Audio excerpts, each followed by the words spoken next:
তার আশপাশেও কিন্তু একখানা পড়াশোনা শিক্ষা এগুলো একটা পরিবেশ থাকে, শুধু গেটের মধ্যে নয়, গেটের আশপাশেও আমরা বলি যে এটা শিক্ষিত লোকের এলাকা ইত্যাদি।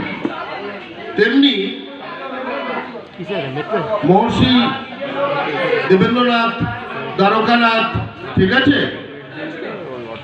তাদের যে পরিসর, তারা যে এলাকায় কখনো থেকেছে, তার আশপাশেও কিন্তু বাংলার নবজাগরণের মূল যে ধারা, মূল যে শিক্ষাগুলি, সেগুলি ছড়িয়ে পড়েছে।